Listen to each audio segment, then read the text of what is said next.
Nursing ANM tei MPW Phaijak samungkiri Sikila Sikili rok tini Sebok sanai eba chakri sanai Agortolani Gorkha bostini sak hambedikni tangokrani habanok bwskango Khaduk Mung Phunuk tini poster card tuilaiwi tei chakri sanlaiwi tei borokno dakni daktui Sebok Tilang Nani sanmung bai tini borok Khaduk Mung Phunuk amtui khe।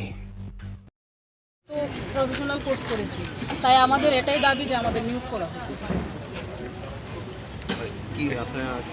কি demand নিয়ে যে আমরা যতজন বেকার আছি আমাদেরকে নিয়োগ করা হোক।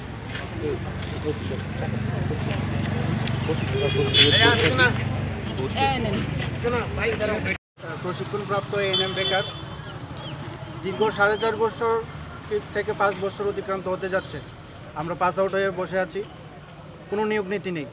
আমরা দীর্ঘদিন আমাদের দাবি জানিয়েছি সরকারের কাছে এবং দপ্তরের কাছেও আমরা দাবি জানিয়েছি, ডেপুটেশন দিয়েছি, কিন্তু কোনো সদুত্তর আজ পর্যন্ত 4.5 বছরের কোনো সদুত্তর আমরা পাইনি।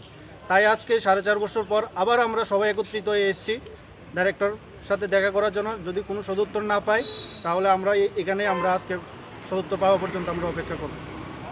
কতজন রয়েছেন সারা রাজ্যে প্রায় আমরা 1000-এর কাছাকাছি আছি। এবার যদি পাস আউট হবে, যারা 22-এ পাস আউট হবে, এই পাস আউট হলে প্রায় 1200-এর কাছাকাছি চলে যাবে। কতগুলো শূন্যপদ রয়েছে কিছু জানেন?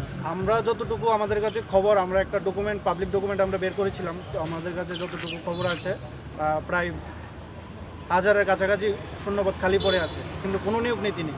আমরা কোভিডের সময় আমরা সমস্ত বেকাররা 5 টাকা 10 টাকা চাঁদা কালেকশন করে আমরা প্রেস ক্লাবে আমরা সাংবাদিক সম্মেলন করে আমরা বলেছি যে আমরা বিনা পারিশ্রমিকে আমরা এই কোভিড সিচুয়েশনে আমরা কাজ করব, কিন্তু সরকার আমাদেরকে নিয়োগ করেনি আজ পর্যন্ত।